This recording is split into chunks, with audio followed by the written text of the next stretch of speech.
Hello, welcome to Square Base Show, the Square Base Show, the only, the best Warhammer Old World show on the internet, starring Val Heffelfinger and me, Rob. Today we're going to be talking about all the upcoming Orc and Goblin releases and a deep dive into an almanac. Let's Square Base it up.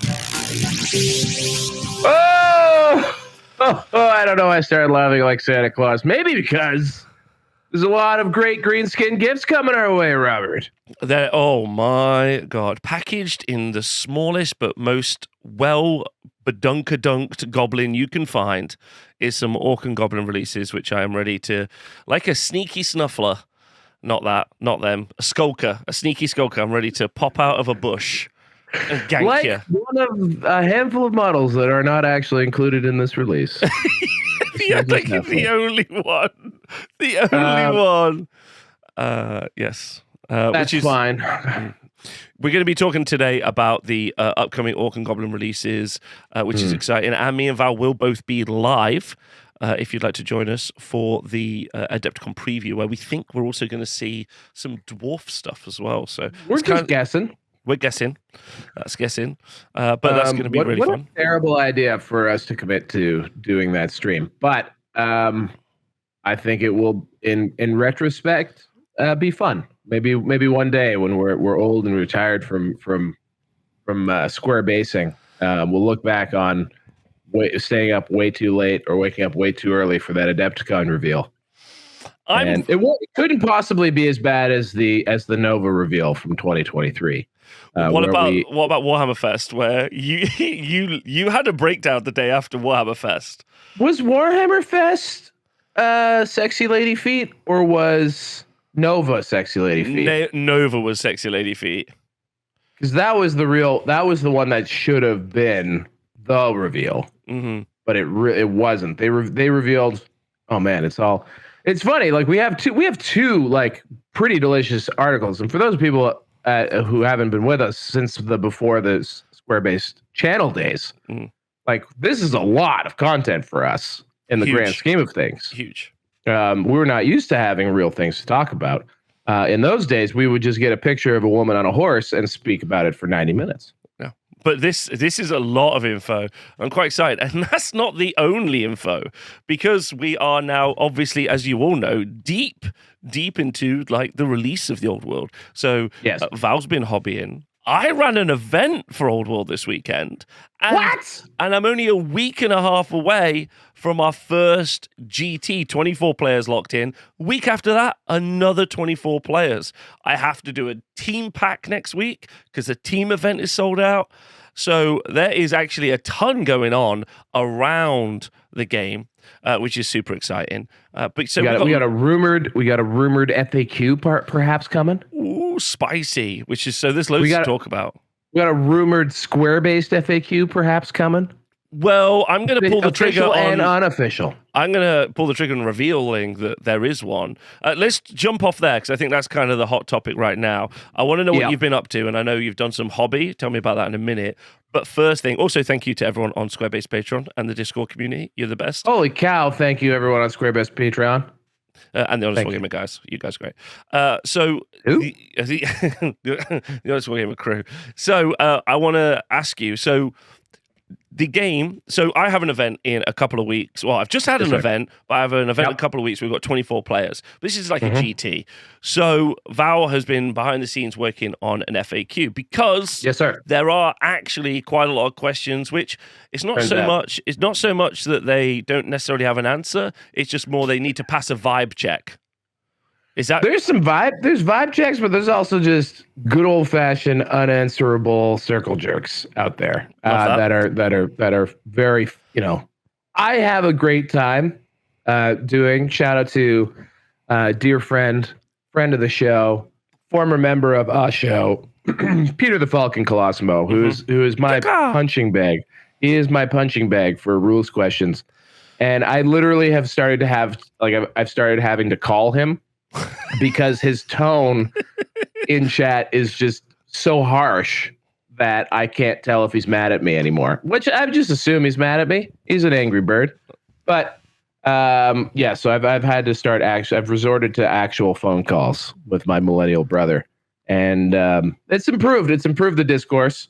But yeah, there's a lot of as we assumed would happen. Like I think like the zoomed out view of Old World's rules and condition looks pretty good. As you get things on the table and you grind through things and like you encounter more and more situations and it gets put through rigorous testing essentially by the people playing it, you find all the weird little nuances. And this game really strikes me as a game that as it evolved, it wasn't like not all changes were tracked quite exactly. So you have some inconsistency in language. One of my favorite recent ones, Rob, are you familiar with a spell called Plague of Rust? Yeah, -2 to your save. But actually... Oh, sorry. It's -2 to your armor value. -2 to your armor value, Rob. And guess what is an armor value? It's going to be ward saves and regen saves, eh? It's not just armor saves, it's ward saves and regen saves. Clearly not what is meant. I think you don't have a 9 to cast spell that's going to knock 2 off of your ward and regen. But as it's read, raw rules is written, you got yourself a pretty powerful little spell happening there. A lot of people might be rolling their eyes or whatever. But discovering this type of shit now, as opposed to say at the table, or like one person has one read of something that actually reads that way. When you actually read the rules, regardless of what you think it should say, it does say one thing, right? So then, as we've been working through questions like this, and I hope you don't mind me like bringing this up because I think it's kind of a fun topic. I have loved playing games. I've organized a few events, but I've never ever attempted to really, generate an FAQ. And what I've come to realize is like in a situation like Plague of Rust, which clearly says what it says. When you read all the things, you put them together and you go, what? Now there's actually a value judgment that needs to be made. Because what's on the page and what it says are like pretty clear, but that's kind of in contradiction to how it's been played by anyone who just read it and took it at what they assumed it should be. So now you gotta make a value judgment. Do you play it as it's on the page, or do you say, no, we're gonna play it as what we assume intention is? And when you do that, you're making a values judgment. You're making a call about how the game should play.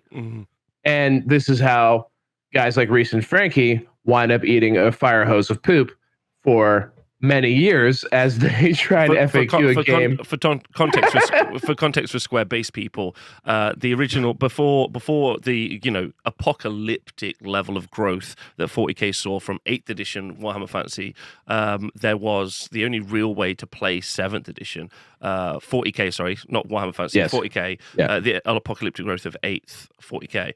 There was two guys, Reese and Frankie, of Frontline Gaming, and they produced a bunch of like community FAQs, which were used, similar to what you saw from Warhammer Fantasy Battles, where you had Swedish comp. There was also like an ETC system as well, so European Team Championships. So those were things where like not comp, but like answers had to be delivered from someone. And by the way, for the record, 7th edition. This is why whenever somebody says to me like, Warhammer the Old World, you can't play that in tournaments. It's not meant to be a tournament game, blah, blah, blah. Despite the fact that literally in the first 2 pages of the rule book, JTY references competitive play and tournaments and how it's important to get rules right and all that kind of stuff. Like, this game is definitely meant to be played in organized events and tournaments, 100%. It would work out. It works out of the box. I mean, I'm sure your experience at your tournament was that these are not things that people are really having trouble with. It's really just, it's something that I think you want to have answers for and you want to have a position for if you happen to have an organized event of strangers playing each other. So that way you can resolve things very quickly. Yeah. A TLDR would be, I would like, and you're doing all the work on this, so I appreciate you. I would like to be able to give an answer to a player before they submit a list. Because if they're like, I'm going to take Plague of Rust, that's going to deal with the armor saves and ward saves on the dragon. Yeah. And they wouldn't be wrong to think that. Like, people are going to get all like, oh, what an asshole, or like, this guy's cheesy or whatever. Like, kiss my ass. No. In a lot of situations, The book says stuff that you don't realize until you actually read it. Shout out to the rules as intended, guys. Get fucked. Like, that's important to know. Like, the rules as written is unfortunately the only way to avoid everyone just saying what their opinion is effectively and unfortunately. And in some cases, like, what's really good is if you tell people ahead of time, look, hey, we're going to do this thing, we're going to do that thing. Sure, we think like we can do that. So then the tournament, the tournament will work in a way that at least you understand. And that's the good thing about FAQs is they create a common standard. I will say though, with the exception of things like that, drilled, letting you charge, example, and some of the other things, I would say that very much like our Swedish TO said a couple of weeks ago, the event I just held just really felt like it was a lot of people just learning, playing, being like, oh, that's interesting. Just having a good time and just being like, oh, that's interesting. And I think all of these cases are like, they're not before anyone says these are bleeding edge power game cases, none of those are true. Yeah, these are just clarifications for complex interactions and also some odd wording. There's a really good chat in like the event WhatsApp we have for the events coming up last night about the Anvil of Doom and if it was a wizard and if it wasn't a wizard and can you unbind and dispel and lower, use the Warriors of Chaos item to make it so you cast on 2 lower. And it's like, no, it's not a wizard, so you can't cast on 2 lower. Like, that's not how it works, bound spells. And the chat, what I thought was really healthy, because I know you read through it, is I think that they were all quoting stuff to each other and having a conversation. And that's great. And being able to have those conversations before you do an event is 11 out of 10. Like, that's really healthy. And so to get to the to delve back, as we weaponized our ADHD and wandered off of a path. Just to wrap it up, Reese and Frankie ran something called the ITC. And in back in the day, this is 2016, 17-ish. This was sort of like a loose affiliation of tournaments and events that they ran and also influenced. But they weren't alone in writing FAQs. There was also all the major events kind of published their own individual FAQs, and this is where you get sort of a fracturing, if you will, of like how the game in those days, 7th edition 40K was played, because you had the European Team Championships running an FAQ that was very popular. It was basically what was used in Europe and the UK. You had Adepticon and Nova, both of which had a very close to raw. So like very close to just whatever's written on the page, as close as we can get to how it's written. That's what the ruling's going to be, which resulted in some very wonky mechanics because they refused to make judgment calls. The ETC and to a greater extent, the ITC would actually look at what was written on the page and think, okay, is this creating a game that we want to play? And they would modify and change things based on that. ITC to a greater extent than even the ETC. So right now, I think Rob and I are in a place where, we don't really know if a mechanic is powerful. So I think like philosophically, and this is where I was starting from, is, okay, so what are we seeking to do here? And I think when we actually do publish, and we'll wait for a little while before we do something, I think what I'd love to do is actually have like a tournament organizer document, which provides rationale and reasoning behind sort of like, here's what we see as what's written, and then here's what our ruling is. And then that's what, and then we can have like a player pack version, which is just like, yes or no, can I do this or can't I do it? You know what I mean? So that way, anyone who wants to really grind out through like the thought process behind a ruling can see it. And then if you want just an actionable document, here's the ruling without the why. So I think I would love to do that just from a nerdy perspective of. Also, I think that fosters and engenders some debate and explains behind it, because a lot of people lose their minds when they see, there's been a tournament organizer will make a ruling. Maybe some people think, for example, that player should modify ward saves and regen saves because balance-wise, that's going to have a big impact on some of the big bads out there. That's going to have a huge impact on how vulnerable monsters are, like ridden dragons and things like that, which are kind of at this point, one of the more powerful things in the meta. But that's a balance call. That's not necessarily like a rules judgment call, right? So anyway, I find it fascinating. I love the conversations I've been having with you, with Pete, and a number of other people who I've been going to with a lot of these questions. And like observing things in our Patreon, in the tournament chat, and how people are talking about this, it's not always, guys, for the record, in a lot of forums, you'll see a lot of like screeching and screaming about these types of questions. Even having the conversation in some areas of the internet seems to be taboo. Yeah, even just discussing it, like it's like you're like, oh, you're reading the rules too much. Like, no, I'm just trying to learn. Like that's all I'm trying to do. It's such a poison. That is mind poison. When you see something like that, is mind poison. Step back, because having the conversation in a forum, whether it's online, in a chat, wherever, is 1,000 times better than at the table before something important is about to happen. Mm-hmm. So anyway, that you plan to make happen. That's the problem. Yeah. Oh, yeah. I'm about to do this thing. By the way, you can't do that thing. Is just a horrible situation. That's horrible. Gut wrenching. Yeah. Anyway. And so it's solving all those ahead of time. Great work. That we will release something. Well, so the most important part, as me and Val discussed yesterday on the phone, is I need something to at least answer some questions for my events coming up. So we'll probably put something out, but probably not anything public, because some of those things, I had a really interesting conversation at the weekend at one of the games where someone asked me about a charge move.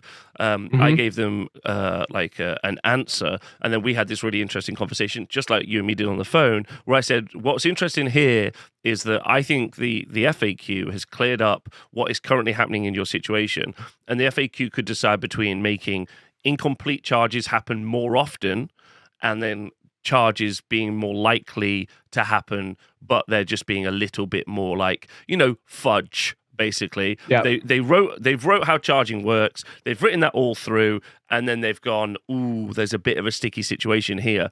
And the decision, I kind of talked with the players, and I said, I think that the rules writers have basically gone, okay, just fudge it a bit, so that you can complete it. Otherwise, the other version of the game is you just get a lot of really bad, inconsistent, unfun charging and game experiences. So I think that that's going to happen in some of the fine detail, where if Games Workshop do an FAQ on some of these rules, like with Plague of Rust, like they might just go, do you know what? It does take away armor saves. It does take away ward saves and regen saves. Mm-hmm. You're like, interesting, like they've given because then they don't have to go back on that. They can just be like, actually, yeah, we think that might be quite useful for the game. We didn't think through giving wards out that much, etc. And honestly, that reminds me too of like a situation which, again, very clear how it's written. For example, is when a broken unit rallies, it is given a free reform. And is not allowed to charge, and counts as moving for the purposes of shooting, I believe. But essentially, then you get to your movement phase, and it can move. Actually, and I think it can't even. Actually, I've misquoted already. Pretty sure it can march. I think it can't shoot. And that's very different than in the past, where basically a rallied unit is just it can reform and then it's stuck there. But I think very clearly you're supposed to be able to move after you rally. But that's just a very big departure from the way previous games have worked. And so there's a couple of situations too where sort of past edition bias kind of overwrites what's actually written down on the page. And it's hard to tell, like the case with armor value, whether or not that was intentional, or when they say armor value rather than armor value of your ward save or armor value of your regen save, which is how I think they do it. They specify at times what armor value they're talking about. Was that intentional? Anyway, it's fun, but it's not fun if you're in the middle of a game or something is pulled on you. Having this stuff figured out in advance is where do you want to do it. And also thank you to the patrons who supplied me with the backbone of a lot of the questions in our chat too. Got me started on the document. So it's a great community effort. I'd also like to say for the people out there who are like, and if they have listened through 20 minutes of conversations about FAQs, if you are on the more like casual side and more relaxed side about how it is, I think the game works absolutely brilliantly. In the turn up, put some stuff down, roll some dice, move some stuff around. And then if there's a situation, you'd be like, yeah, I reckon that works.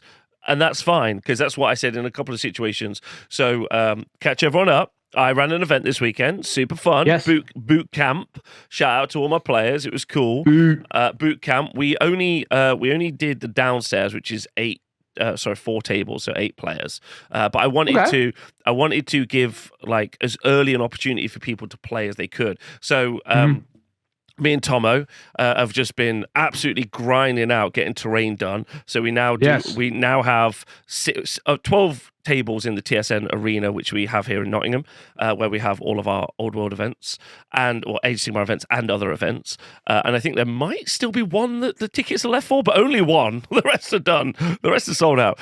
But we got 6 set boards of terrain done, which is cool. Pretty happy with them. We got 2 hills on each one. We've got 2 lots of forests. And you're more than halfway home, huh? More than halfway there. Nice. Yeah, I'll get the rest done this week. So, which is really fun. And you've reached the point in the forest where you're now leaving the forest. You're no longer entering the forest. That is fantastic. But will I trip and get no armor save? Great question. But I hope it's in the FAQ. We've color matched them to each of the boards, which I think looks quite nice, which is fun. They're all uniform. I will say that this is the terrain that we've done as well as we can and as fast as we can. You know, the old triangle with like speed, quality, and cost. And the cost was medium. It's very expensive in time. I would say that the speed was very good, and I think that the quality is medium as well. Like, to be honest, like I would love in the next few months to start to upgrade each board to have more of a theme. Maybe even theme them based on the different like races in the game. I think that would be factions, in the game. I think that'd be really cool. Work on that in the future. But for now, definitely next weekend we'll have 12 tables, all with uniform, good-looking terrain, which people will be able to play, which is fun. So yeah, that was good. I was really chuffed with that, and I think the boards look really good. Really nice to see the armies. In fact, I got some pictures for people. Here's a board. Unfortunately, all the boards downstairs are more matte colors, so it's not particularly stunning as a look. But here you can see some Warriors of Chaos battling against some Beasts of Chaos. Oh, those look great. Not Beasts of Chaos, sorry. Beastmen. So are those the 5D terrain pieces? Those are the 5D terrain pieces, the forests in the corner and the hills, yes. Oh, amazing. There's a mat. So there's a mat underneath those hills, those 2 hills. Yeah. Wow, you can't even tell. I know, perfect. So happy with that. I think that looks really good, which is fun. So had an event. The player on the right, by the way, not to interject, did they win because they are using the generic Warhammer, the Old World dice, and nothing but winners as far as I'm concerned. Well, I would disagree. All of those dice sucked from everything I saw. Okay. Shout out to Toby. Maybe it's the North American shipment that wound up that way. Yeah. I had a great. This is Andy, by the way. Andy against Toby. So it was good. What was my quick TLDR? Not TLDR, but didn't read. What happened at the weekend? I think we had 3 rounds. We had an amazing atmosphere. Everyone was just buzzing to be able to roll the dice and get the units doing what they wanted to do, which is great, and I loved that.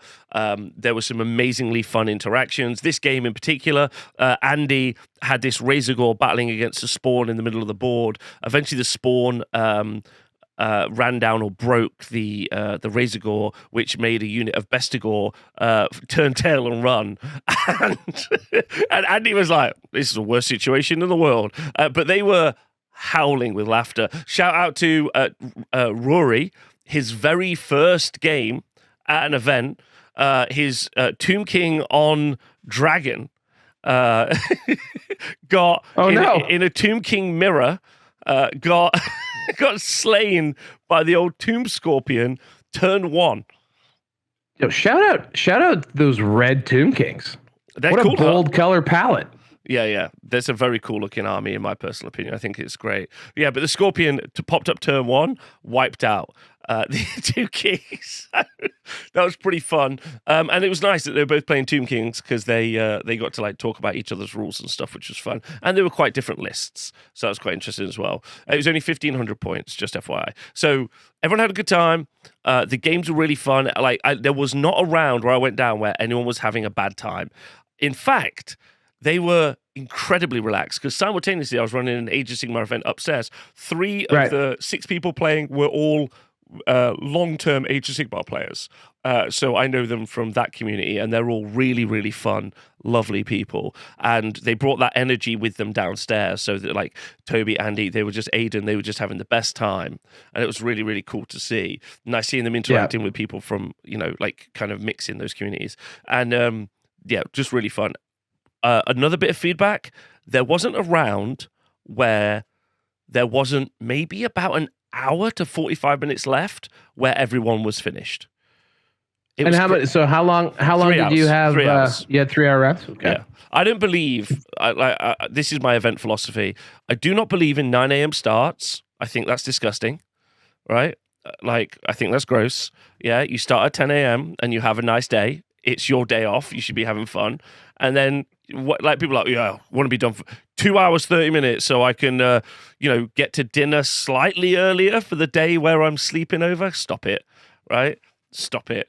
So 3 hour rounds, but they were finished really quick. That's the other thing as well. And all of the players were trying really hard to resolve. I think I answered like 3 or 4 questions, but most of it was, hey, can we have a chat about it, Rob? Because we want to make sure we're getting this done right, versus we don't agree with each other and we think different things, which I think is kind of the key part. So they worked really hard at just playing the games. And those games were finished really quick, and they were trying to get the rules right. Does that make sense? And I was kind of gobsmacked because I had simultaneously I had an Age of Sigmar event happening upstairs, and I was like, wow, this is really getting done very fast, and made me think about what I can do next weekend to kind of entertain people for the hour or so where they might have in between matches. I think that like 2,000 points is already a restrained points level. So I think that's so. I did notice in the RTTI that I participated in, I guess, a couple weeks ago now. Except for my final game, which we were playing very not tight, but like very carefully. We were doing our best to get everything right, and there were a lot of weird interactions going on. So like we did go to time, as I described previously. But other than that, like I feel like there were very few that went to time, and we did 3 hours as well. I think this game will probably settle into, especially if we stay at 2,000 points. If we don't, for some reason, go up to 2,500, looking at you, Nova, I think we should be pretty comfortable at the 2 hours, 45 minute sort of range, or just keep it 3 hours and be relaxed about it. But yeah, I think it is quite playable, and fantasy, old world in general, because once your army is ranked up, ready on its trays, it moves very quickly because, like, a lot of you're not moving individual models a lot. Things happen in blocks, obviously. So, and once you have rules mastery and people are very comfortable with how things actually work and interact, this game is going to go real fast. So I'm quite pleased to hear that. Really fast. I was honestly amazed. And I think that we're going to continue to see that. I think the trend is going to go upwards. And while I think you got to front load a lot of information, we might have an actual fast-paced, punchy tournament game, or even like a casual game. You could rock up to play against your friends, and say, we could be done in a couple of hours in an evening. So even a good club game, which I think is quite crucial as well. We had some really funny moments, like I say, at the event as well, like lots of little interactions. We had good chats, good kind of matter chats. Toby was running Warriors of Chaos with a frenzy banner. It was so funny watching someone go from another game system, Age of Sigmar, where he's like, of course I'll add +1 attack to my profile. And then as he was being led around the board by gyrocopters and single horses from Batonians, he was like, this is a terrible idea. Like at the end of the day, he was like, this is the worst day ever. I've loved it. So like, it was really fun. Aiden was playing dwarfs, and I've never seen anyone more relaxed. At one point, I came downstairs, brought him a cup of tea, and he was just leaning back in his chair. He's like, Rob, I've never had a better day in my life. Just had some stuff on a hill. He was just stood near a hill. Everyone was just running at him. He was just blocking them up with gyrocopters, and he was like, this game's the best game in the world. He just had a great time. Just snoozing with a cup of tea on his belly, just sitting there. That was really fun, and like a true dwarf. Yeah, true dwarf. Honestly, I think events, this is going to be just a stunning game, and I'm really enthusiastic after this weekend. So shout out to the rules writers. You know what I mean? Like, we've just come off the back of talking about how some stuff needs clarity. Speaking of, they're going to appear later in the show. They are. So really good. Dwarfs took out the event.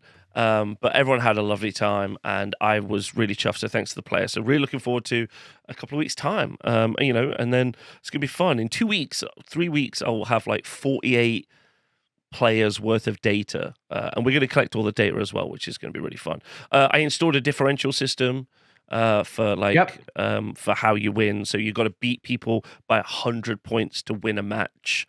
And then there's a differential system. I'm going to make a little sheet about that. I'll put that up on the website as well. It was good. I don't really have much else to add to the conversation apart from just brilliant, in my opinion. That's wonderful. I'm very, very, very pleased to hear that it went so well and that people had a good time, especially for a learning event. To hear that things are finishing quickly is really great. Wild.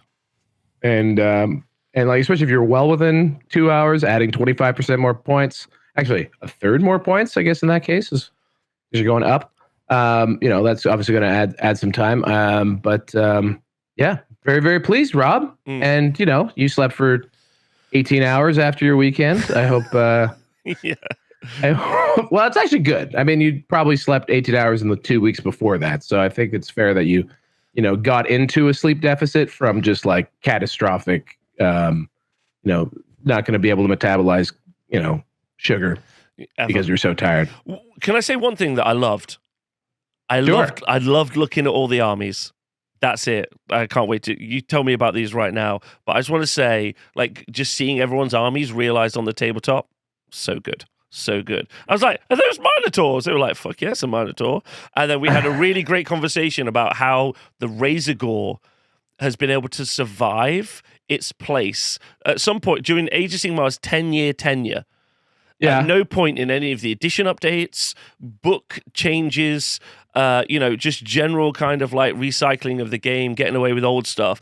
Like, at no point, they were like, Beast of Chaos, new edition for Beast of Chaos. Razor Gore's still in. They were like, absolutely. Like, he's a mainline guy.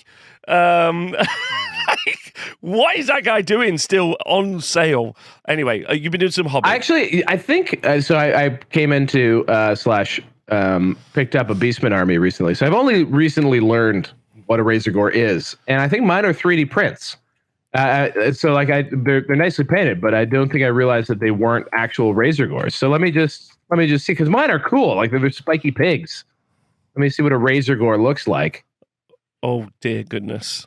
Dear goodness. If anyone doesn't know what a Razor Gore looks like, they look shocking to see on the tabletop. I have a picture for people who want to see what one looks like at home. It's over here. Let me just go get it for you. That's what one looks like on the left-hand corner for everybody. Okay. All right. He's like he is a spiky pig. Mine are a little bit bigger than that, but they're they're very close to that. He really benefits from being seen far away. That's what I'm going to say. He really benefits. I believe that's the description of my Tinder bio. All right, so you've also been doing some hobby, and then we can dive into these almanacs. A tight 35. We've smashed tight 35. Actually, yeah, we could do that. These guys are my Black Orcs, because Black Orcs were good in 8th edition. Here, I got to do what Louise always does. I don't know if it actually fixes anything. Nope, same problem. But anyway, these guys are the new Ardboys. I think they are in AOS. Mm-hmm. They're out of focus. The new stop wasting time. The new Ardboys. And what I did was I took some heads, Black or the Iron Orc, range and the Orc Boy range from Avatars of War. And it took me forever to get the heads the right size, because the Black Orc, so the Ardboy new sculpts have heads that are like scaled correctly to their bodies. I think I already described this process, but it took me forever to like be bold enough to go up like 120% on the size of the Avatar of War heads, which are already a 32 millimeter scale. So these things are like massive noggins, because I wanted them to sort of match the very large head to body ratio that Warhammer Fantasy Orcs had. And I think they look brilliant. And this is the modified slap chop. Basically, my underpainting is done mostly with an airbrush rather than the chop. I use the Speed Paints 2.0 range. Thanks, Army Painter Adam Bramowitz. And I think they've come out really brilliantly. I'm quite pleased. Oh, and then brilliant! Over time, I'm we'll see. Maybe I'll come back and I'll add some checks and some zigs and some zags. And do I have photos in the Discord, Val? Not yet. I'll tell you when I've almost gotten all the base, like all the colors actually blocked on all of them. So I'll probably create some photos and show them off. You'll find that when I actually complete a hobby project, it is blasted on every platform I'm on. I will toot my horn as loud as humanly possible because my own personal hobby progress is slow and rare. And now I am I'm 5 days out from my departure to the great United Kingdom to visit. I do, of course, have to, as all Canadians do, return to the mother country to pledge allegiance to King Charles III since the passing of Queen Elizabeth. In fact, before he's gone, I heard I heard that he's run away with Kate Middleton. Actually, is what I've understood be the case. That's a current theory. It's just really tearing up the colonies out here. But anyway, so I gotta get over there, and I leave on Saturday night. And I've got a lot of basing still to do. I've got my 2 wyverns to paint. I've got a cool magic carpet gobbo to paint.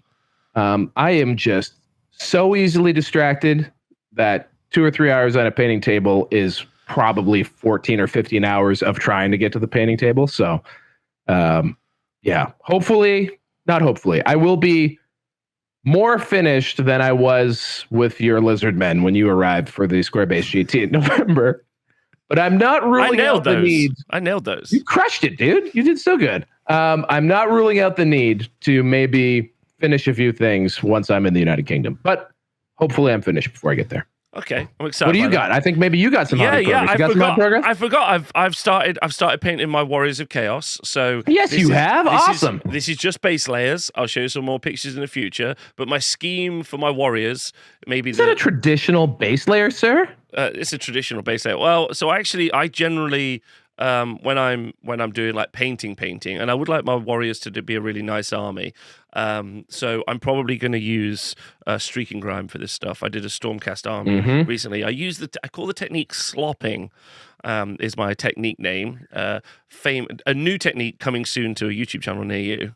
Why not ShamWow? You got to do ShamWow. I would like to slap chop. Do the ShamWow. Do you have a sponge? Do you have a sponge element? You pull off with a sponge? I do have a ShamWow. It could be called ShamWow. I've been working this through. For people who aren't aware, I'm quite a well-known painter. And then 830,000 views on that video now. With great and genuine emphasis here. Like perhaps one of the most influential hobby videos of all fucking time. Every single like hobby channel on the internet has made a version of your video in addition to your video being just hilariously prolific. I last I heard you've made probably over 10 pounds in YouTube revenue off of it, which is just congratulations at that milestone. Virgin on 12. I'm excited about it. But I'm gonna buy myself some Haribos. But yeah, I'm really looking forward to it. The Manticore's kind of a weird one. This is Chaos Sorcerer Lord and Manticore. Actually went to the shop after our conversation last week or the week out, where maybe the week before, where we were talking about level 4s, we were talking about casting. I think I'm going to put this guy on the Manticore. I'm pretty excited by it. Not in love with the sculpt, but there we go. I spent the weekend doing list writing as well. It's not the worst. It's not the worst. And this isn't finished. This is just I've started doing some painting. I was doing it while I was TOing. So when I got a minute. It's no Vampire on Abyssal Terror. I'll tell you that much. I don't know if anyone knows what that model looks like, but yikes. It should have been left under the stairs. Question: why did you go with your traditional base coat approach there rather than your more of a slap choppy approach, an underbrush and contrast approach? I'm getting actually asked actual hobby questions. Shit. Okay. Okay. Well, number one, we're very serious, guys. We are multifaceted here. Yeah. Well, okay. So we do it all. Yeah, actually, I have an orc army, which I did, which was before I ever made the Slapshot video, was already being done in like Slapshot 2.0, which is effectively you do the base like the easiest way to paint, in my opinion, for the easiest way is Slapshot, and then the easiest way is doing it where what you do is you put the base colors on, then you just dry brush the whole mini white, and then you just put the contrast paints over the top, and then that dry brush of white will give you the highlight, obviously. So it's literally like it edge highlights for you effectively, and then also the contrast will obviously drop into the recesses. So it's just doing contrast properly versus their silly system where they're like just do, and obviously it works really well over just dry brush gray, dry brush white as well. You get kind of a similar effect, but you get a more, I think, robust color. But it's because I'm going to use on all of the metals and probably most of the minis. I'll be using Streaking Grime from MIG, which is how I slop effectively. And it's an incredibly quick process. And if you haven't ever used Streaking Grime, especially for Warriors of Chaos, depending on the army, like I wouldn't necessarily do it, but I do want that more low fantasy element to my Warhammer Fantasy Battle armies. So, and I've done an entire Stormcast army. I did a Stormcast army in a day. And people lost their shit on the internet about it, like lost their shit. You reckon? Well, maybe one of the MIG oil washes on these guys. I probably won't do it now, but they could maybe benefit a bit from a Streaking Grime. Yeah, your other UK hip hop name. Yeah. Anyway, really sorry. Anyway, I've done some hobby. I'll put some videos up, or I'll do like a little thing. I don't know in the future. I'm not really too keen. There's also on the warrior sculpts specifically, they've got all this really nice deep like runic etching. And there are some pens that you can buy, which Louise showed me. There are some pens that you can buy where it kind of like drops in like an ink color, which is really good for Magic. So I'm probably going to use those as well. But I haven't used those yet. But Louise has shown me. This is my partner, Rogue Hobbies, and she was showing me how they work, and they look so easy to use, super easy. So hopefully that works really nicely on these. But probably with everything I've got to get done in the next few weeks, that's about as far as I'll get. I really wanted to do one model. I just wanted to finish one model. So I'll just do a warrior or something and see what it looks like. All right. Well, awesome. Look at us. Look at us. Look at us. Look at us. We're working on so many things. Running events, doing FAQs, doing hobby. This is the all-round podcast. Sleep training a baby. Oh, wow. Yeah. Congratulations. Good. Well, old HJP needs to sleep through the night, please. But she's not going down gently, sir. She's not. No. She's a very determined young lady. All right, so but that is all. But neither here nor there. Let us shift gears abruptly. Into some news. Okay, so type 55. We did it. 45. Right. So Old World type 45.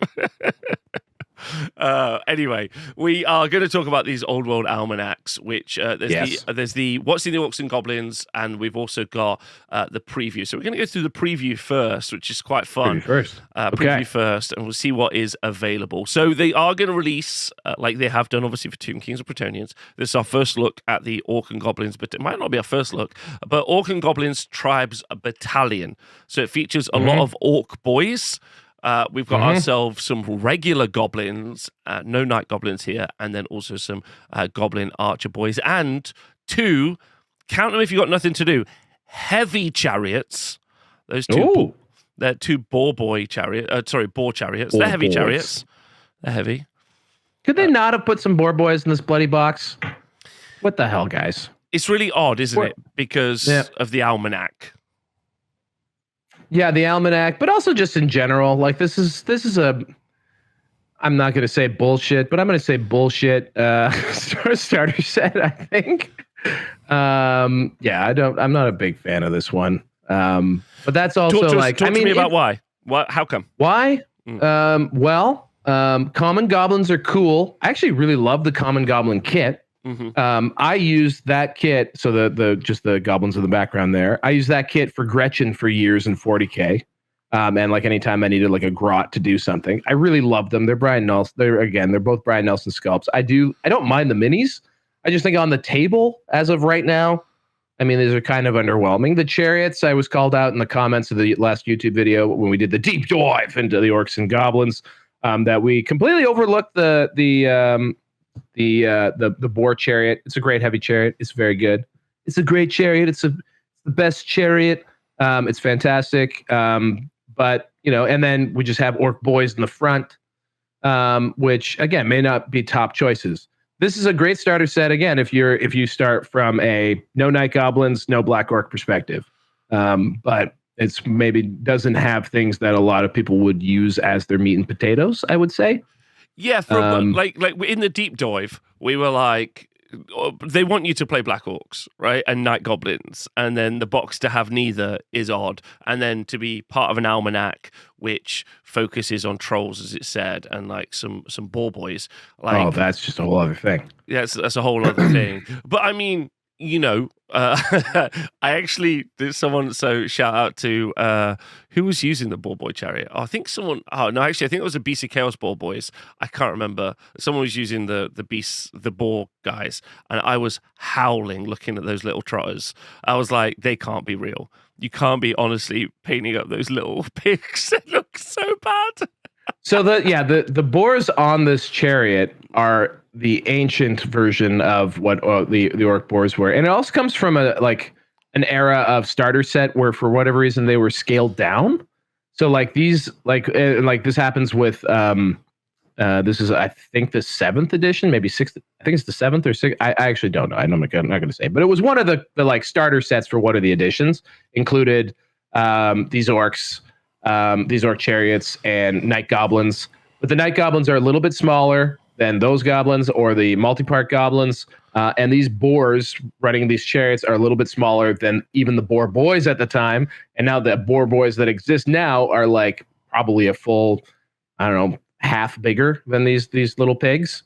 So yeah, the chariot is a little unfortunate with the guys pulling it. How would you feel? Anyway. How would you feel if gore grunters from Age of Sigmar, which is the I've big seen pigs. that. Yeah, we saw that in the chat. Yeah. What would you think about just one of those as a chariot, just a straight up orc on a gore grunter on a base? What do you think? I think it's a super cool idea. I think it's a great way. To approximate, chariot, make it look cooler. Also, what I did, for example, with my Goblin Wolf chariots, because we're going to see one of my favorite ludonarrative dissonant moments in model making later on when we see the Goblin Wolf chariot. I just replaced the wolves with 3D printed versions that were more dynamic and look better from Avatars of War. So that's also a possibility that you just get yourself some bigger pigs and you put them on there, or you take one of the many cool, what are they? Iron Jaws? Iron Jaws, yeah. Iron Jaws models. From AOS and plug it in there. But yeah, there's lots of room for creativity as long as it fits on that base. You can make an absolutely 11 out of 10. I think I've seen someone online do it. Use the Cruel Boys, which you can pick up really, really cheap because they're in magazines. The Dominion box for Age of Sigmar just was overstocked, so it didn't sell as well. So there's loads of those available, which are kind of skinny Uruk-hai-looking orcs with shields and spears. And while that's not a unit I would probably take in an actual match for Warhammer, for Old World, it looks so amazing ranked up. Just really, really good. So there's some really good alternates. This is a interesting box for fans who love this. They're going to be hyped that they could pick all these bits up. And if you're just like a fan of Orcs and Goblins, and someone said these look really old, to me, I think they look good. I don't have a problem with how these models look, to be quite honest with you. And they're they're squatty for sure. They're in that old like low style. But these are models that I rather enjoy, and the only thing that I particularly dislike is how tiny the little baby pigs are pulling the chariot. That's it. I think more from a gaming perspective, if you were to walk in and get sold this box, you might think, cool, I got some Orcs and Goblins. Yes, you do have some Orcs and Goblins, but I don't know if you have the best army. Anyway. Yeah. Also, I think I'm really excited to see all of the minis we're about to talk about painted up with like. As a hobbyist, we were discussing it a moment ago. We have so many new techniques, paints, and hobby tools to really elevate and change how these look. These are painted to look classic, but there's going to be some really stunning stuff. I've already seen some really stunning stuff, and I'm really excited about it. Those Red Tomb Kings that we saw earlier, like what a way to really change up a very tired looking set of models. This guy, hey buddy. The Black Orc Big Boss, which is a new sculpt, is going to be released, and Forge World Resin. But I'm very, very tempted, just for myself, to pick this up. I think obviously it can feel a little underwhelming, just a dude, but I think he's perfect. I'm gonna say he is beautiful. However, I would make an argument for a different guy, but he's big too. So that's a 30 millimeter base. Yeah, this boy's big. Like, so he's pushing out the edges of his base. So he's going to be like a proper Black Orc war boss. So that's pretty cool about this guy. Like he's going to look awesome. I can't wait to see him next to some models. There's also again a bunch of really great models from the Iron Jaws range if you want like big bosses and other stuff in there. Then we've got the Orc war boss and Wyvern. Is also returning. I really feel like they should have changed the order on this. Done the Wyvern, then done the Black Orc Big Boss. I think you might have done a little bit disservice to the rider of the Wyvern. I'm not going to say any more about it. What do you think of this? I think so. The rider, I don't mind. I've always found this model to be very unbalanced. Like where they put the rider so forward on the Wyvern, and because the Wyvern itself doesn't have, and I interchangeably say Wyvern and Wyvern just in case it's one or the other. I feel like he needed to be like more back behind the shoulders or somewhere more backwards, and or this Wyvern needs to be standing more upright. If I didn't have, actually no, I do. This one I have in metal. I just took too long, but he's very long and he could be rearing back. I feel like there's opportunity to like sort of positioned him, get the Wyvern maybe more upright, and it wouldn't look nearly as ridiculous as it does here. But I feel like the placement of the Orc is very weird. Yeah, I think that's a big yikes for me, but I'm not too stressed. However, doesn't matter. The actual Orc though, like on like get a boar for him and like mount him on some cavalry and like you can I don't know. I kind of like that actual Orc model. He's cool. Okay. And the Wyvern doesn't upset me. He's not the greatest though. Well, what is the greatest? The return Troll Princess of the Troll Princess. So glad you've taken. Hey girl. She's just I love this mini because. Sure, she's a big old naked troll, but the bit that I really love is just so much detail. Her face is stunning, every element of it. I owned this before. I'm going to pick this up again. I think I sold it once when I was poor, and this is going to return to my shelf. Just adore this miniature. Everything about it. It's so characterful. It's everything you want from a sculpt. I think it's 11 out of 10. Yeah, no, I can't agree with you more. She's great. I've had one for a very, very long time. And I'm glad to be rebasing it. Apparently, pretty darn good rules for it too. Oh, word on the street is. So she's, I think, maybe making her first tabletop worthy appearance in the rules. So not just shelf worthy anymore for the Troll Princess, but or maybe even Troll Queen. She'll be in the Almanac, right? Because there's a troll war in the Almanac. Yeah, there's a troll themed army and there's like an all mounted army. It seems like all mounted is going to be a reoccurring theme. But yeah, so that's what that's what's coming at us for Orcs, and we'll talk about that more in the journal to follow. But yeah, I'm so glad she's got not only getting re-released, but got some rules behind her too. I'm very likely to play an all troll army, depending on how it looks rules wise. I chat, and also, people watching at home, podcast guys, just write it on a letter, send it into our mailbox. We don't have one. We should get one though. We actually do. It's the squarebasedpodcast@gmail.com. No, but I mean like an actual physical, like write us a letter. If you're like an actual letter? Yeah, we only answer letters. Got it. Yes. But the transcript homies. Yeah. The shout out to you guys. Yeah, you should let me know if you're interested, because I think a troll army is a very, very attractive thing to the consumer. I think. Oh, wouldn't that be nice if it was attractive to the consumer, Rob? Here's what I'm buying. Oh, okay. So command. The Orc and Night Goblin command set, which previously were like Forge World releases. You love these? Oh, baby, look at those guys. Those two particular guys I've never seen once in the resale world. So I've never had the chance to buy. I have the Night Goblin Standard Bearer, because I think the other two models in that pack have been surpassed by other options. But these two guys are just awesome to me, and that is just such an awesome standard. That's either an unfurled troll hide, or maybe a dragon that's been slain, or an old wyvern that's been used. But I mean, I just love that, and I don't have a BSB. For my orcs and gobbos, and who doesn't mind just one big old orc boss with a double-handed axe just chilling, ready to go slay some people? So fantastic. 11 out of 10. Yeah, I would. These are also. I don't think these have been rebased either. I think those guys are still on their 25s, so there'll be a little more room for them to be on their big bases. These are also actually on my purchase list with absolutely no plans to play Orcs and Goblins. These are regrets that I didn't get previously. Stunning, in my opinion. And then also the Gobbos, also on my list. So that Goblin Shaman is cool. I had this actually. I wound up selling the blister of this, and I just have the Night Goblin Banner Bearer. He's awesome, but he's probably rebased. So maybe the other ones are too. I don't know. Anyway. And then obviously a Night Goblin boss on Giant Cave Squig or whatever. He's looking good, but the new one for Gloomspite is just so outstanding that he's kind of been surpassed. But he's still pretty cool, actually. Now that I'm looking at him, maybe I spoke too harshly, Rob. The option to have two is there. The option to have two. I just love how dynamic the other one is. Like, he's just holding on for dear life. He's got like a lamp. He's great. This guy's really more like standing, getting geared up, but he's not awful. He's pretty cool. All right, I take it back. These guys are awesome.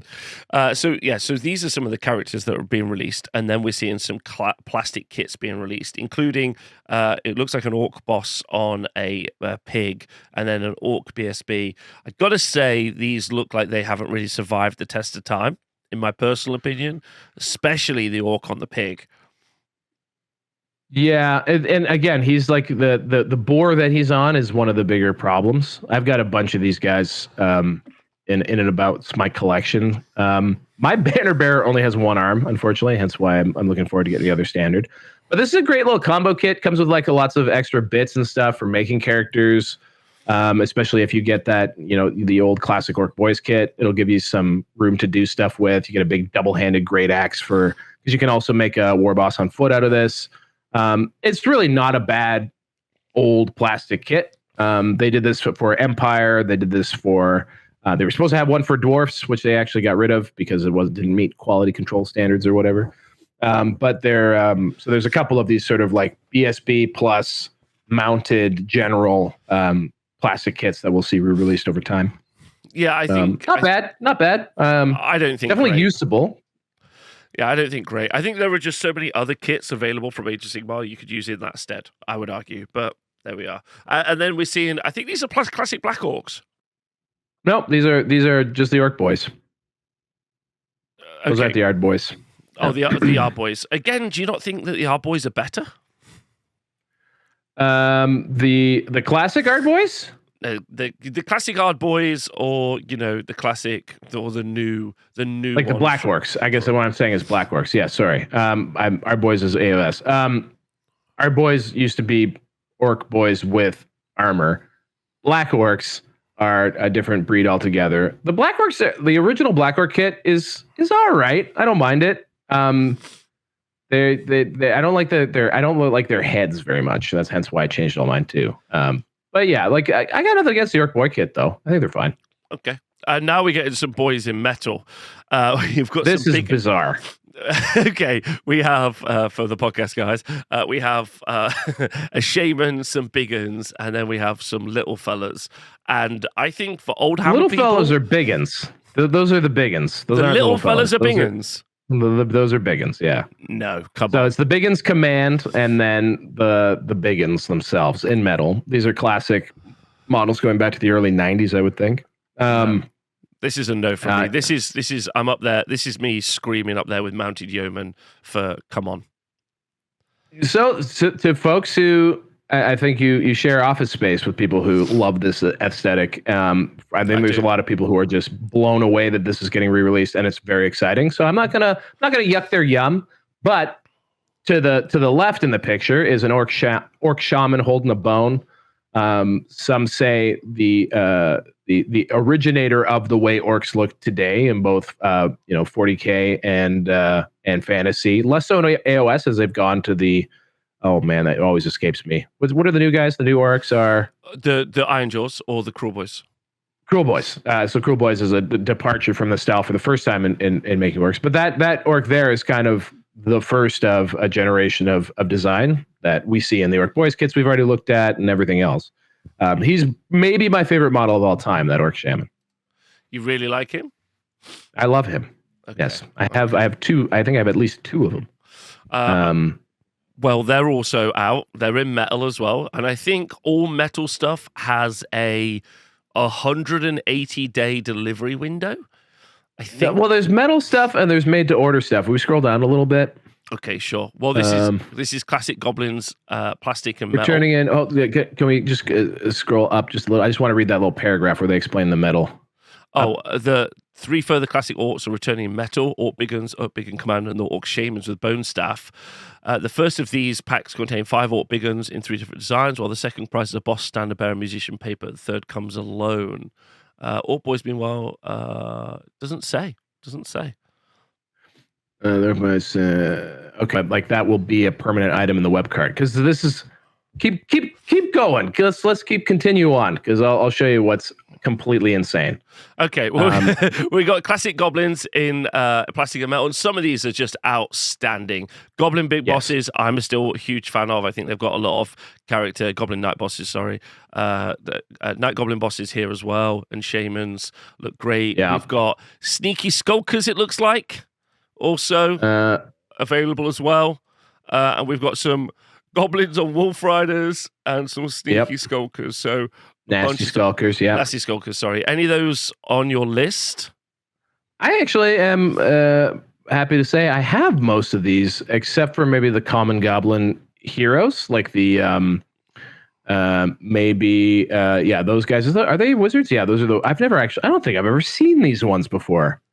We got 2 goblin shamans that I don't know that I've ever actually realized I was looking at these. That's cool.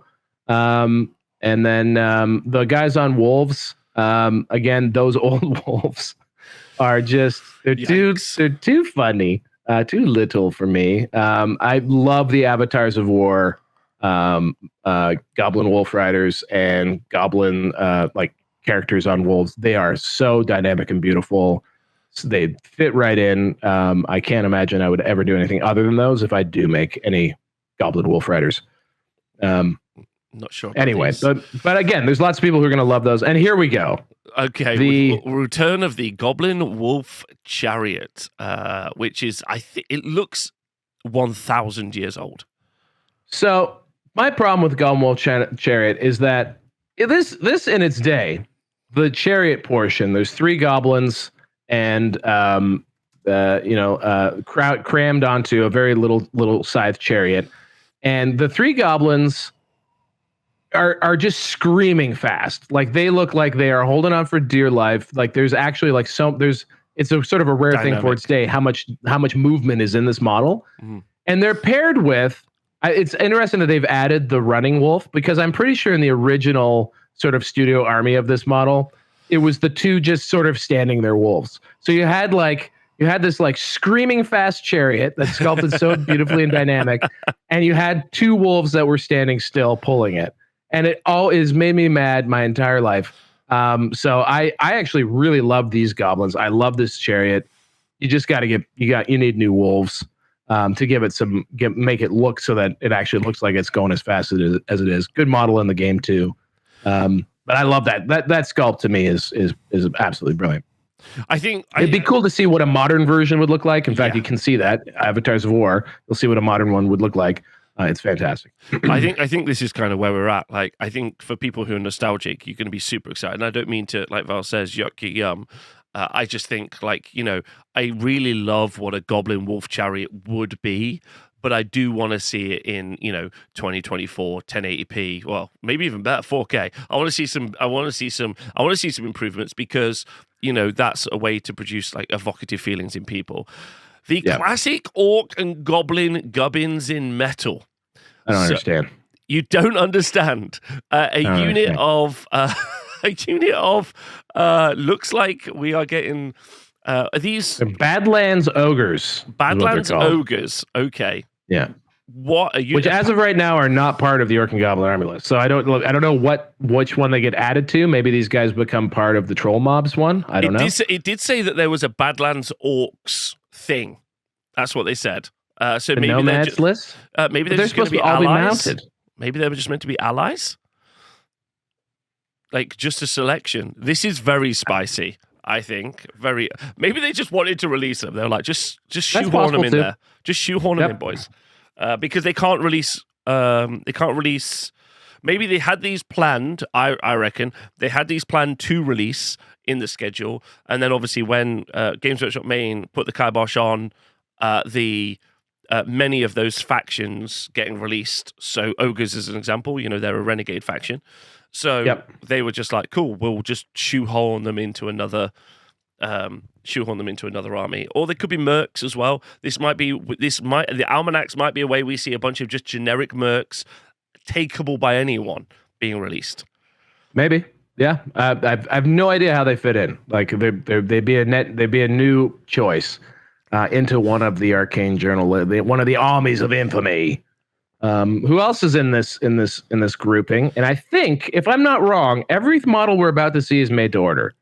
But maybe I am wrong. Let's see. I don't know if they are wrong, but what we've got, what also been released, are Stone Trolls, Snotling Swarms, the Pump Wagon. Ladies and gentlemen, get your height up to 11 out of 10. The Pump Wagon returns. Pump it up. And then the stone chucker, the bolt thrower, rock lava, and then the almost, I would say, iconic. I don't know if there's anything more iconic from Orcs and Goblins than the Doom Diver. The Doom Diver. The deep Doom Diver. Absolutely iconic. Got a lot of love in the comments, by the way, after our deep dive. I was not big on the War Machines. Cool that they're all coming back. So those two guys in the top left, that's a common troll, not a stone troll? Is that a common troll, not a stone troll? Interesting. They say that those are common trolls, but those look like stony trolls to me. Those are stone trolls. Those are 100% Hundo P stone mislabeled trolls. Warhammer community. Warhammer community got it wrong. We got it right. Do they call them? On 40 millimeters. So metal. So they're releasing an entire troll army in their Arcane Journal.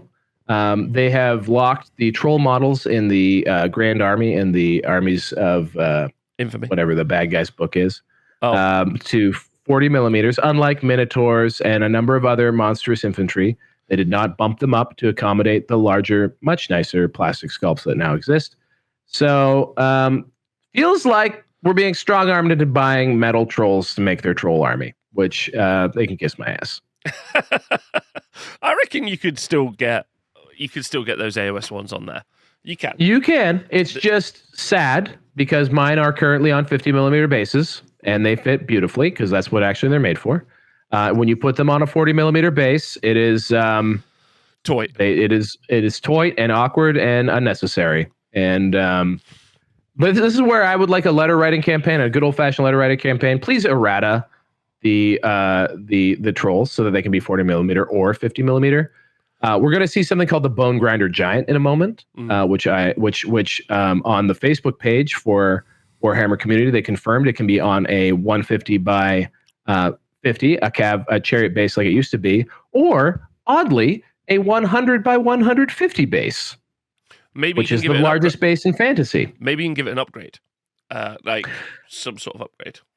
Well, perhaps the reason for that is that there are things called mega gargants that wouldn't fit on a chariot base, but do fit on a 100 by 150. Anyway, moving on. Yeah, so I think just to clarify for everyone, what Val's saying is the base sizes are affecting your ability to obviously to use other minis in that role, which is a little bit disappointing. Gorgeous. Yeah, which are very, very nice. Yeah, I'm excited about the Doom Diver returning. I don't think Doom Diver's I think Doom Diver is very classic. Again, a modern Doom Diver would look stunning. I'd love to see it. That's all I've got to say on that subject. It'd be much bigger. Yeah. It'd be similar to the pump wagon. I think everyone is absolutely in love with the concept of the pump wagon. When you look at it in its OG form, shout out to the OG forms. Looks great, but, again, could be modern. The Blood Bowl pump wagon works, by the way. I have 2 Blood Bowl pump wagons. Oh, that's a great example. Here's the bone grinder. That looks great. Yep. Yeah, so we have 2 trolls returning. Giants. The giant and the bone grinder giant. This giant is so old, I didn't know it existed. Oh, really? Yeah. He's a random between. He's sort of a random giant. He comes in between the Marauder giant and the current. What are they? They were the Ale Guzzler giants. I can't remember the plastic kid. Yeah, Ale Guzzler. So yeah, he doesn't exist for very long. It's interesting that they're bringing him back. Yeah, very interesting. And then the old Forge World, which came straight out of the Monstrous Arcanum, I'm pretty certain, Bone Grinder Giant. So this was quite a late-ish addition into Warhammer Fantasy Battles, as was. I think it's a stunning mini. I'm just going to throw that out there. I think it's really great. And like you say, you can either take this or you can take a straight-up Mega Gargant, which, again, obviously look great as well. I like this. I like the full patchwork armor, the little shields. I think that's really nice as well. I think he's cool. I do. I think he's cool. But when I looked at, and he's also bizarrely tall. He's actually even a bit taller than he appears here, because the giant next to him, you can see that giant's on their frontage should be the same. That giant is actually to the left has been made a little bit too big, because he's on a 50 by 50 millimeter base, and the front edge of that Bone Grinder's base is supposed to be 50 millimeters. So they've actually made the old giant look bigger than he actually is in comparison. The Bone Grinder giant is taller than a Mega Gargant by a good margin. They are towering monsters. They're huge. So he's cool. I originally was like, I'm buying him, but then I looked at the Mega Gargants, and they are so fucking cool. I couldn't. And then they confirmed on the Facebook page that he'd be on that you can use 100 by 150 for these guys. I was like, fuck it, man, this is my chance to get a Mega Gargant. So I'm doing it. Perfect. All right. Good. I think that's a good decision. I like the Bone Grinder as well, though. And then we got the front cover for the Orc and Goblin Tribes, Arcane Journal. It does say what's in here. 48-page softback book is optional. I like that. I like this as optional. And it is. It truly is. Leading into a new edition of Age of Sigmar, watching a game that released fully formed and then giving you options later down the road, not must-haves later down the road. You need the next book, otherwise you don't have enough stuff, is absolutely not true. And I love that. And then we'll see. I mean, this is our 3rd Arcane Journal. We're going to see now. Is there stuff that is obviously the stuff that's in the Ravening Hordes book is very good. I've been building army lists and having a lot of fun with them, but are there going to be items and all kinds of stuff in here that will make you really want to get it?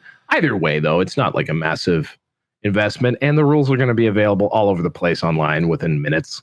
So, I'm excited. Love the artwork too. Check new artwork for every book so far is so cool. Yeah, agreed. And good art, and good evocative stuff. Yes, but classic also, right? I bet you the other half of that is dwarfs. Dwarfs. I agree. But it says, we'll flesh out the Orc and Goblin tribe with lore, art, maps, as well as a historical scenario, 2 special characters, 2 armies of infamy to heavily change the way your war plays, a new spell lore, and some additional units including Trollhags, Bone Grinder Giants, and Badland Ogre Balls. Also there you available go. Cool. as an EPUB. And then we've got some dice and some cards. I'm sure they'll be sold out immediately. Make sure you get those cards, folks. Don't let the cards get by. The cards will sell out immediately, and that is the whole release. That's all of the stuff on release. However, that's not where it ends. And then we can see that we got a little bit of a deep dive from yes. Games Workshop, jealous of our deep dives. So now they're doing their own deep dives. Another Old World Almanac.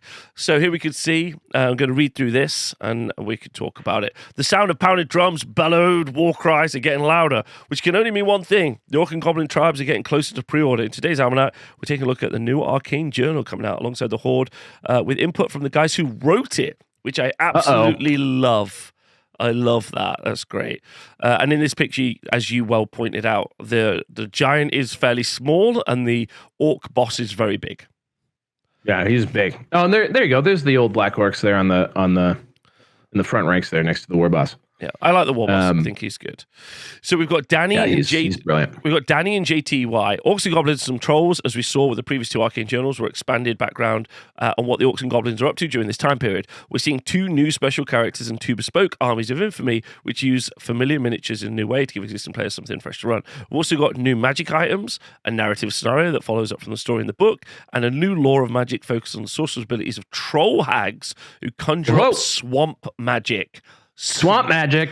Swamp magic is what I call my underwear. Yikes. Yikes. Which I think is fun. Do you like that? I do. It's interesting. This is our first non rule book lore that's been added, and they actually expand on that a little bit later, which is fun. Yeah, I agree. Okay, trolls are fundamentally and inherently magical creatures. They regenerate. This is from JTY, so this is the boss. JTY himself. This is from the top, everybody. This is from Sit the down. man. Yeah, you pay attention. Pay attention, everyone. Yeah. Sit down, shut up, and listen to JTY. They regenerate when you cut them. For example, there's chaos magic and chaos magic in the old world, and trolls are creatures of that. But the real magic for trolls is they're the most fun things in the game. Now, I've met JTY now. JTY is famously a little bit grumpy as a person. He's a bit perfect disposition for this game. I'm not going to lie. But as I understand it, the grumpy, he's like, ugh, people, disgusting. And then when you talk to him, he's like, how do you feel about Old World? He's like, do you think trolls might be the best thing in the world? They're just so magical. I love that he's got the grumpy disposition, but the heart of a child when it comes to trolls. It's perfect. And it's nice to know that that's the way to unlock his feelings, is to just go with the troll. Maybe it's something he relates greatly to. But a second appearance of this incredible troll artwork as well for Arcane journals. They've gone to this twice now. Yeah. Sorry for what is this called? Almanac, not Arcane journals, an almanac. Yeah. Even if we probably lose a debate, even if they probably lose a debate to a fence. Trolls are cool, but they're dumb. Yes. They're dumb. Is the bit. It's the bit. JTY, from a game design perspective, stupidity is a force equalizer. Ooh. What stops trolls from being one of the best units in the game is that something they stand around instead of charging when you want them to. Even the troll hag has stupidity because she's still a troll. She is excellent. If she were able to operate freely, she'd be too excellent for her points. We tried to make all of our rules thematic but balanced, and things like this even it up. I like that there's this consideration. He's like, I think X, and then here we go. I think this is interesting, right? What do you think about that statement? I think it's accurate, but I'd be shocked if there's not some method of rerolling stupidity in this troll army. We'll see. We'll see how that plays out. Or items that maybe help you control stupidity. There's got to be something, I would think, that gives you a bit of an edge there. But yeah, no, I think that I think conceptually that's perfectly cromulent. And I also enjoy that trolls are stupid, and you can't let them leave them up to their own devices. You need someone cajoling them somewhere nearby to keep them moving. So anyway, I think people who like Orcs and Goblins and like trolls want that to be a rule. They actively want that. There are 2 armies of the Infamy book. The Nomadic War is tried and tested classic, an all-mounted tribe of Orcs and Goblins on the warpath. But the Troll Horde is something new and something very cool. We asked ourselves whether it was possible to make a troll army. We got the Hag and Ogdruz Swamp Digger, who's an orc shaman who thinks he's a troll. That's beautiful. Trolls think he's a troll. He might be more intelligent than that, but it's hard to tell. One of the magic items in Orcs and Goblins, if you're unaware and you didn't watch the deep dive, and one of Val's favorite items is the troll hide trousers. Trousers. So maybe this guy has got troll hide trousers and jacket. Maybe even a flat cap made of troll hide. He might, yes. He might. We've seen it. We saw him in the original reveal of the Orc release. He's pretty cool. I like him. I'm just running old Wurzag. Wurzag, my all-rounder, because he's got like I don't know if he's got he might have a troll hide cloak or something. Or maybe it's a dragon cloak, but he's got something scaly on his back. So Wurzag's my guy for this. Okay. All right. Perfect. Great profit. Also, I love that they're just letting us know like this stuff. This is great. This is good. It's not purely. I love the insight. I really love the insight. Like hearing them extrapolate a little bit on what they find cool, why they're doing things. I think it's wonderful. I think it's great. Yeah, 8-hour seminar on their decision making. Available tickets. I would first in the queue. Yeah, and I would just sit there for 8 hours just listening. So more interviews with the designers, please. It's not purely an army of trolls. It can be, if you're limiting yourself a bit, if you do that, an army of big things from the Badlands. There you go. So that answers your question, which is very powerful, but perhaps quite a small number. So I think this is where you're going to see those Badland ogres also be able to be incorporated into the list. So they're in the trolls. And then look at the background of this pic. You have the old river trolls in the background of the picture here. Yikes. And I'm going to tell you that, like, as far as old sculpts go, I do find the old metal trolls quite evocative. I do like them. They're just going to be $100 for two. That's problematic to me. Well, I can't not see those trolls. I grew up Warhammer Fantasy Battle watching Mr. Malorian bat reps, and those trolls featured heavily in them, and that's just that's where they belong in my head. The nomadic were they not the plastic ones by then? Because the plastic ones are the current kit. So actually, river trolls are designed for 40mm bases in the current plastic kit that you can buy for AOS, so they'll fit properly. There's that. Oh, upside. the river trolls. No, those are different river trolls to the plastic kit currently available. Correct. Yeah, those are metal. Those are the original metal river trolls being showcased in this picture here in the far back left. And then I always thought the blue guys are the common trolls and the gray guys are the stone trolls, and I think we covered that is the case. And the blue guys, like that used to be the mail order mascot was one of these troll guys. Oh yeah.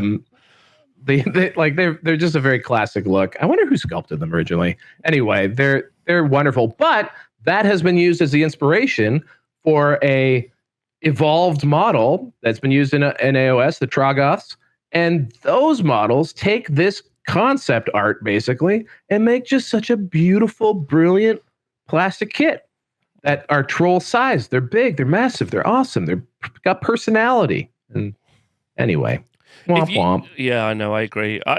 It is what it is.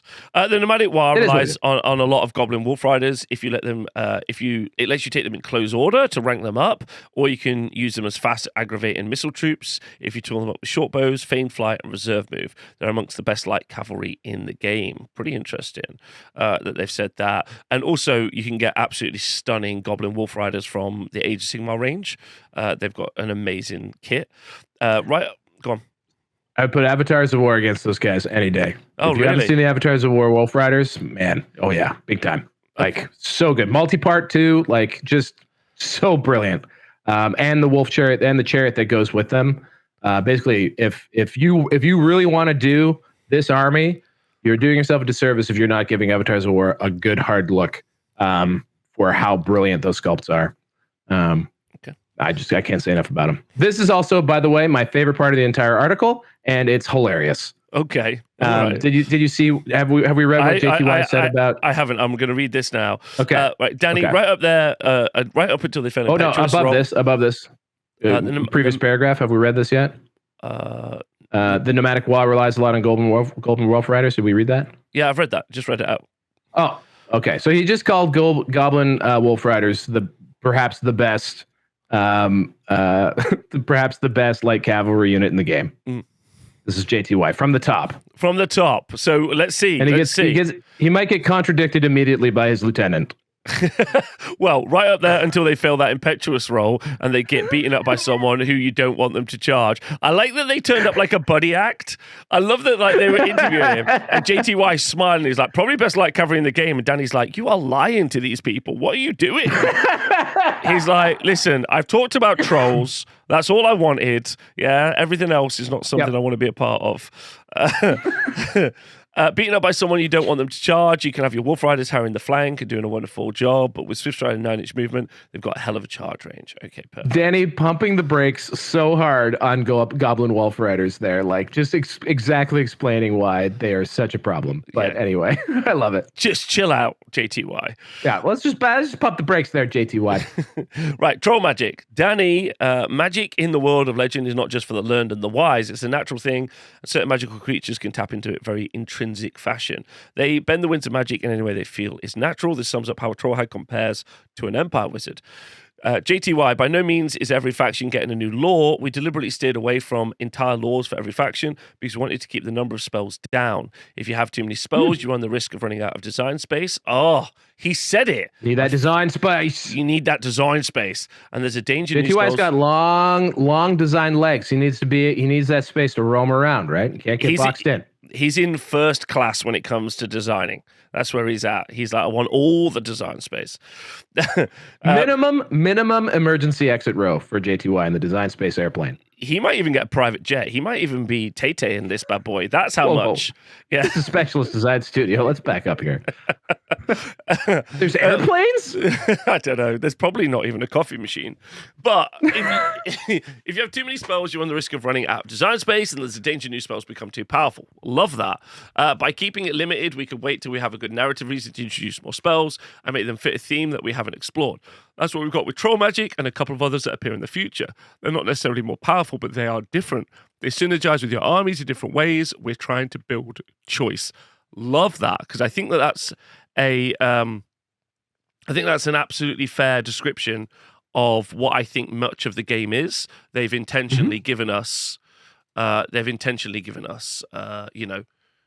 choice in most of the list building. Yeah, and they're trying to also be restrained in how many things are being added as they go, which is cool. That is like active. Like they are actively aware that there is a lot of stuff that they're going to be adding to this game, and so they're using restraint, hopefully, in adding things to this game. So that way, like that is awesome. So that also opens up some of the great potential that they allude to at the end of this article. This is perhaps the first optimistic article ending we've ever had in Warhammer: The Old World. I'm gonna also throw a little tight conspiracy in there. I think JTY's taking shots at main studio. That's what I think he's doing. I think JTY's like, the shots are being fired here. I think a little bit. He's like, oh yeah, what? You're just gonna keep releasing spells forever, and every army, like, and I'm like, all right. Look at you, stratagems. Yeah, look at you. I like that. I think that's fun. And then Danny, Old Good Swamp Digger is an orc shaman. Shamans are odd, but this guy's particularly weird, even by their standards. You don't want to really, really be careful and hammer that D on Swamp Digger. Swamp Digger. Yeah, okay. Yes. Okay. Odrox Swamp Digger. Yeah, okay. He has been shooed away. He's been shooed away from several tribes, surviving on his own in the Badlands until he found and draped himself in a especially stinky troll hide. He stumbled across some trolls who mistook him for an undernourished runt and took him under their care. As his shamanic power grew, they shifted towards trolls, especially after the troll hide gave him some troll brew, which is why he's so big and tough by orc standards. He's the only shaman who has access to troll magic without spending points on magic items. He also has regeneration, so he's quite survivable for a wizard, and he buffs trolls, so he can use his leadership even if they're not the general. Even though his lore is designed for use with trolls, you can find clever interactions with your orcs, giving you even more options. Interesting. Huge, right? Yes, very huge. Before, and also for whatever reason on the Facebook reveal post for this, they also Warhammer community released one of the army special rules, which is that any unit in a troll mob or whatever it's called can re-roll their regen save against non-magical attacks. Ooh, that's big. And so with the aforementioned troll hide trousers as a common magic item, you have basically re-rolling regeneration saves for characters for 40 points, which is pretty neat when they're in a troll mob. Very good. You also have, a monstrous creature because, the troll princess will be a character, who is also, so that's a survivable, hopefully level 4 wizard is also a really fun thing to have in like an option. I always look at the treeman and stuff, and I think that there's some really fun stuff here. I think personally, but this army single-handedly will make it so flaming attacks are maybe important if you're going to a tournament or have a buddy who loves trolls. So there you go. What's next, Danny? It's fair to say Warhammer: The Old World is here to stay. There you go. And because there's always like this, like when I was at the event, someone was like, "Oh yeah, hopefully people will see it's doing well and the game will stay around." I was like, "It's outstripping." It's outstripping probably everything. So I know a bit of information. At Games Workshop, there is a intra Games Workshop event group for people playing the Old World, and it's the biggest intra group of any of the game systems at Games Workshop. There are more people playing Old World internally at Games Workshop. This is at Games Workshop HQ in the upper management. So this isn't people working in the factory than any other game by like factors of 10. A lot of people. That's dope. That's dope. That's dope. So it's huge. It's absolutely huge. The Old World's history. And we've got a wonderful time period to explore. Not wonderful for people living there, but storytelling perspective. JTY, we've got 9 core factions. That's a lot of models to bring back, and we can't do that all at once. Dan, the painting team will probably crumble at that point. JTY, there's a mountain yet to climb with our plans for the Old World, and even with so many people working on it, including the factories, the paint, the photography studios, and even the box design. Look at JTY just throwing everyone out there. He's like, don't worry, I got you guys. Also, perhaps a direct rebuttal to Square-Based, which has long been mocking the fact that it's probably just one panicked man in a very poorly lit room scribbling away. So probably trying to puff it up the team a little bit, I think, here from JTY. Yeah, and then responding to his critics. And then the amount of plastic metal and resin we need to bring back for the 9 factions is a lot. It's going to take us quite a long time. Danny, the game's been incredibly well received. It's great. There's so much passion. The scope of the project has grown. So please bear with us. Kislev confirmed. Kislev confirmed right there. That's absolutely confirmed. I agree. Read between the lines, guys. Come on. Like, they're deep diving here. And then we aim to do this. We aim to do this forever. We planned books for the next redacted years. We have all these miniatures planned and clear ideas for what we're working towards. We have to get there. We're introducing the Old World and setting over the course of 9 Arcane journals. Once that's done, who knows? Thanks again, guys. Who knows? Who knows? What design space possibly exists beyond those 9 books? Could it be more books? Could it be more all books? Of the renegade factions? Could it be new factions? JTY teasing us with some positivity. I mean, this is easily one of the biggest statements that's been made about the Old World, or maybe even any of the projects coming out. I full-time make Warhammer content, and never, ever have I seen the scope of the project has grown. Never. And that's absolutely... And because it did kick ass. They sold way more than they thought they were going to do. They absolutely smashed it, and they would be stupid to not be like continuing on with that process.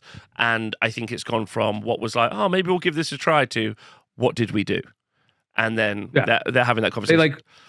I would bet that they scrambled back to the original brief and scope of the project and were like, maybe we should have just done this in the first place.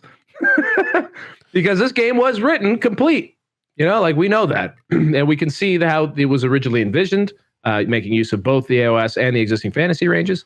You can see that in the rules. There's all sorts of artifacts that relate to this, and yeah. So I'm pleased that that the message has been received, and that this game apparently has been perhaps prioritized a little higher. It has been nothing but cold water thrown on it so far. By people who, by the way, aren't from SES, usually from the Warcom team. They're the ones who are like, pump the brakes, pump the brakes, pump the brakes. Don't get too excited about this. It's going to be slow. It's all going to be old. Now we see that, they've been, at the very least, the scope of the project has grown, suggests to me that, they've been given the green light to dream a little bigger, which is wonderful. And great news for anyone who's a fan of this show, fan of this game. Is a podcaster who wakes up on Tuesdays to do the show with one of his great friends. This is wonderful news. Grown. Like that's just like I honestly would get this on a t-shirt. The scope of this project has grown. Like that's like just Warhammer Fantasy, like the old world on like as a logo. The scope of this project has grown. The size of our bank accounts has grown much. Neville, we are going to do more. Thank you. Like I would like that is like that should be the top of every Facebook post, every Reddit thread out there. People should be like absolutely screaming this from the rooftops. They were like, "This is the future," which is great. I also want to shout out the JTY comment. We aim to do this forever, which is literal. That is a Kirbyism. We aim to do this forever refers to how Kirby referred to Games Workshop as a company that they intend to make the best. A former CEO. Former CEO. We aim to make the best fantasy miniatures in the world, and we plan to do this forever. So that is a pure hubris on JTY's part, which is fantastic. And just to kind of round us off, because that is all very exciting. Round us off. We do have, we'll be live in a couple of days at the reveal for Adepticon, where they've just put up a little teaser, and that to me, ladies and gentlemen, looks like a dwarf character atop a shield. So this, I assume, is going to be from the old world, and we expect to see our dwarf almanac or our dwarf, whatever it's called, fight in fantasy. Arcane Journal.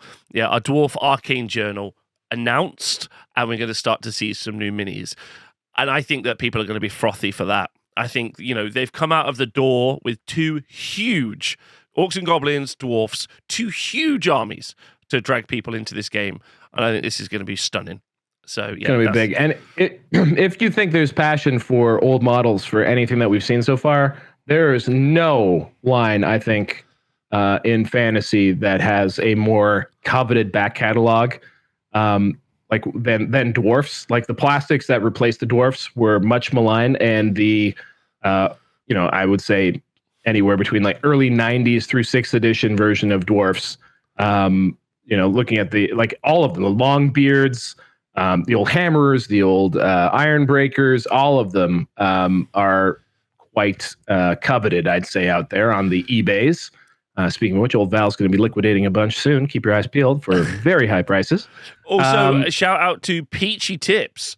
I don't know if anyone's watched a recent Peachy Tips video where he talked about dwarfs, and he talked about, because Peachy, previously of the Armor Painters and also worked in the main studio for a long time, when he was working during Warhammer Fantasy Battles, when we saw the new Iron Drakes, Iron Breakers, Gyrocopters, Gyrobombers all released, and he talked about the fact that there were some made, painted, ready to go dwarf tanks, similar to a steam tank, that never made it through to sale. Maybe we'll see them brought over or brought out. That would be very easy. They're there. They're available. The dwarf and we referred earlier actually to the dwarf Thane plastic kit that didn't meet their quality standards. If you listen to the Alan Merritt interview on Old Jordan Sorcery, so they scrapped it. They never launched it. Perhaps they found it in a drawer and decided it now meets their quality standards. So I'm very curious to see, will this be a new dwarf Thane? Is this a Forge World resin model? Is this a plastic kit? This is fun. I can't wait to see what gets revealed for dwarfs. I would also like to say thank you to everyone who watches this show and Mr. Val Heffelfinger, because the scope of this show will continue to grow. Will continue to grow. Continue to grow. And we will do this forever. So we will do this forever with an always increasing scope. If you're working with Rob Symes, get ready for that scope to increase, because there is an insatiable appetite for content from this man, hardest working man in internet show business. God bless you. It's exciting. I'm looking forward to our live reveal react. Looking forward to see what you guys think of this video. Excited for the events coming up. Excited to hug my good friend you in not too many days. Not too many. And it's going to be a really fun time. Thanks for being square bassed. Let us know what you're getting, what you're not getting, what your games are like. And just do join us in our Discord via Patreon, because that community is thriving now. Little scary, if I'm honest. I can't keep up at the minute. Struggling. I'm like, whoa. Calm down, boys. There'll be a time when Rob returns. When Rob returns, for sure. But yes, thank you to all the patrons. Thank you to all the commenters on YouTube. I'm noticing like a lot of our videos are just getting necroed a bunch. I'm seeing some older comments on older videos, so it's really great. All the interest continues unabated. The Orc and Goblin deep dive did great numbers, I thought, for such a specific and incredibly long-winded topic. I'm so proud of that video. I'm so proud of that video. It was really a lot of fun, and we didn't even talk about a bunch of stuff. So there's still lots of meat on the bone when we come back for Arcane Journal. So can't wait when we get our mitts on that. Troll War. I'm a Troll War guy now. I'm already decided. Who isn't? I'm a Troll War guy. Who isn't? Thank you everyone for tuning in. You're all great. Look after yourself. Stay healthy. Stay well, and stay square blessed. See you soon. Goodbye.